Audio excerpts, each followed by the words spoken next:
So let's talk about cyborgs. I know. That word immediately makes you think of sci-fi movies, right? But what if I told you the line between human and machine, well, it's not some distant future thing. It's blurring right now, today. To really get what this means, we've got to start with a real person's story. I want you to imagine a woman named Maya. After an accident, she lost her hand. But now she has this incredible prosthetic, one that's anchored right into her bone. And for the first time in months, she can feel again. Think about that. She can feel the simple, everyday pressure of holding a cup. This isn't just about getting a function back. It's about reclaiming a piece of her world. And Maya, well, she's not alone. Not by a long shot. Right now, as we speak, there are people moving a cursor on a computer screen just by thinking about it. There are artists out there with antennas in their skulls that let them, and I'm not kidding, hear color. These aren't just cool experiments. They're snapshots of technology literally bleeding into our flesh and our identity. And all of this brings us to a really surprising point. The cyborg, this human-technology hybrid, isn't on its way. It's already here, walking among us. In fact, you might just be one and not even realize it. Yeah, you heard me right. If you have a pacemaker keeping your heart in rhythm, or a cochlear implant that helps you hear, heck, even if you wear eyeglasses to correct your vision, you are technically a human-technology hybrid.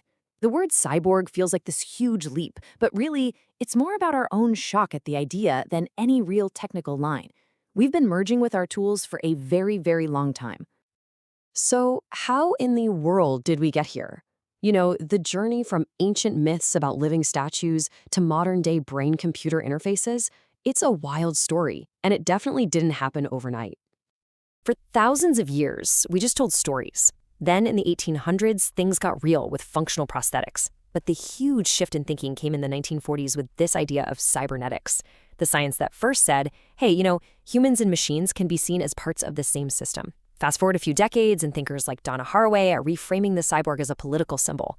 Then in the 2000s, you've got pioneers like Warwick actually implanting chips into their own bodies. And that brings us to today, where this stuff has gone from a wild experiment to a massive industry pushing into human trials. But let's get personal for a second. What does this actually feel like for the individual? Because beyond all the engineering and the tech, there's this profound psychological shift that happens when a person's body is remade with technology. And this is where you see this fascinating internal tug of war. On one hand, there's this incredible feeling of liberation. You get your senses back, you feel whole again. But on the other hand, it can be deeply disorienting. The brain is scrambling to make sense of these new alien signals. Some people grieve for the body they lost or feel this deep anxiety about being seen as other. It is an incredibly complex emotional journey. The ultimate goal, psychologically speaking, is this amazing concept called embodiment. Embodiment is that magic moment when the brain finally rewires itself. It's when a piece of tech stops feeling like a separate tool you're using, and it starts feeling like a true part of you, just like your own flesh and blood hand. That process, that feeling of embodiment, is really the heart of the entire cyborg experience. Now, of course, with technology this powerful comes some pretty incredible debate. And it is so important that we separate the sci-fi horror stories from the very real, very complex ethical questions that we are dealing with right now. Pop culture just loves the dystopian angle, doesn't it? This idea that some evil corporation or an AI is going to plug into our brains and control our minds. It's a terrifying thought, and we've seen it in movies for decades. But is that our actual reality? In a word, no. At least, not in the way we see in the movies. That fear, for right now, is a myth. And honestly, it kind of distracts us from the real issues at play. Okay, so here's the reality check on today's brain-computer interfaces, or BCIs.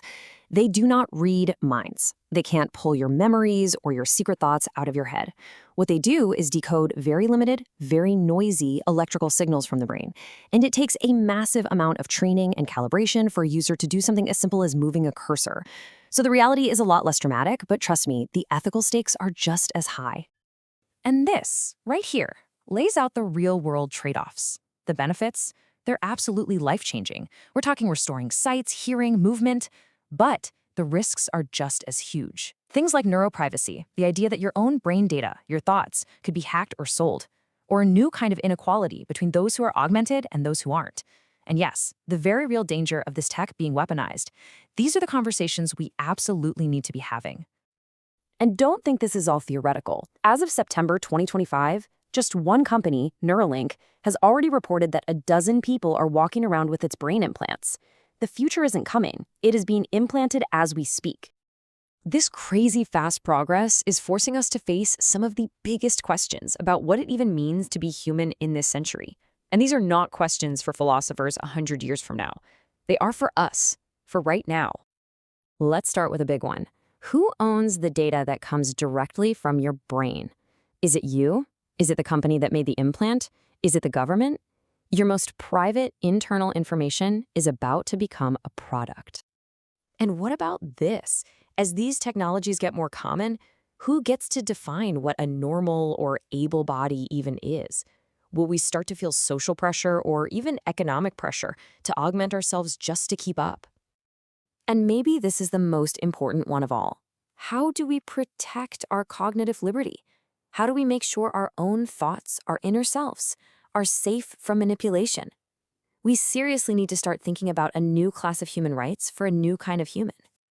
Look, at the end of the day, the point isn't to be afraid of this stuff or to try and stop the wave of innovation. That's just not going to happen.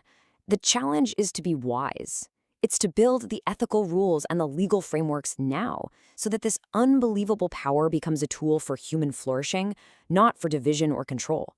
The real question isn't if we're going to merge with our technology, it's how we're going to choose to do it.